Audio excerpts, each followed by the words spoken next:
Hello, well it's Locktail 67, the atomic cocktail, and we are in the 1950s at the moment, after all, exploring these cocktails from 70 odd years ago. And not surprisingly, with the end of World War II and the start of the Cold War, I guess the focus on the risk of atomic war and the atomic cocktail, not really a surprise.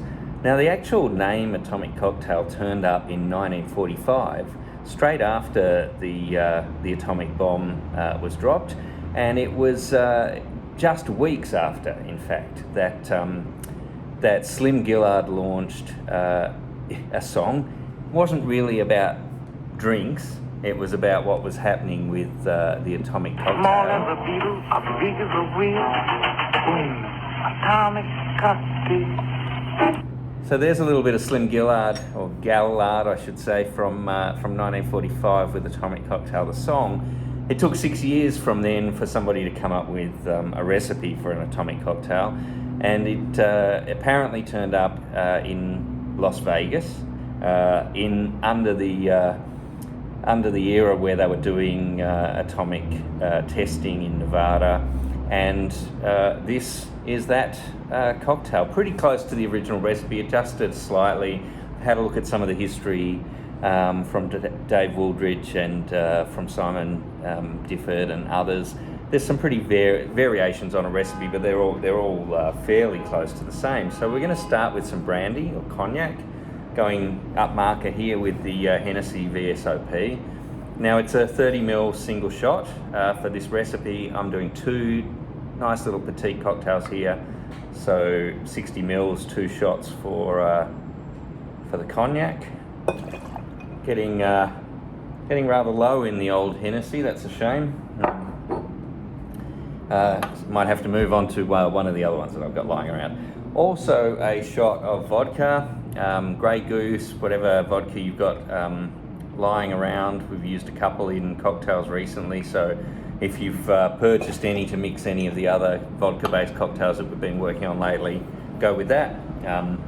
Pretty happy with the Grey Goose in it.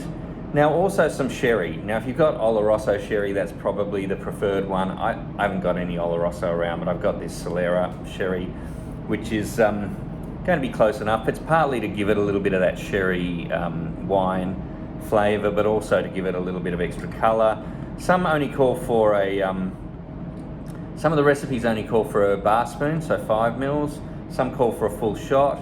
I'm going to split the difference and go with 15 mils, so half a shot in each cocktail, a single shot for this one, and then that's basically all that we put into the mixing glass, with either some large ice or some chipped ice.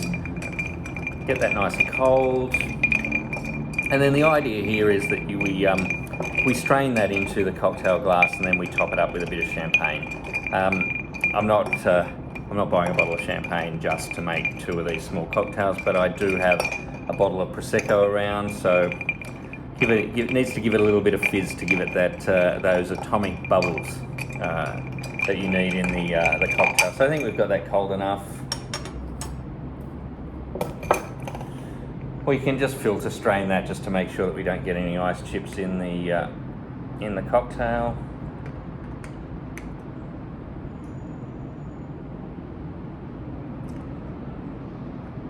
And I'm quite happy to go pretty small today. I just really want to taste this. You can see that there's enough there for a top up. If I was using a full size coupe or martini glass, I'd get a nice fill on that. But I want to make sure I leave enough room for the champagne, or in this case Prosecco top up.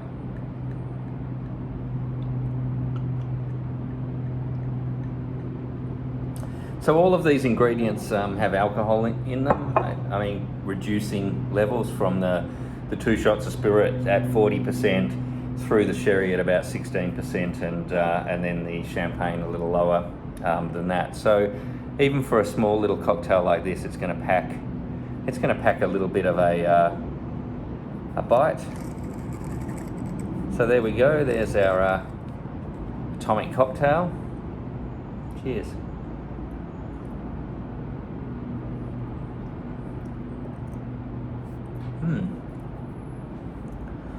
Not really sure where to put that. sort of a little bit like a fizzy, almost in the Americano type or Martinez type flavour range, but with the addition of the bubbles. It is very. You definitely know that that's a cocktail with, for its relatively small size, pretty solid alcohol punch. So probably wise to not have too many atomic cocktails, as the name I guess would suggest. Anyway, there's one of the, I guess, more or less lost cocktails from the 1950s. You don't see that one around too much. We've got I think 3 or 4 to go, and then we're into my birth decade, the 60s. So thanks for following along with the Locktails, even though we're out of lockdown now. And see you for one of the next ones. Bye for now.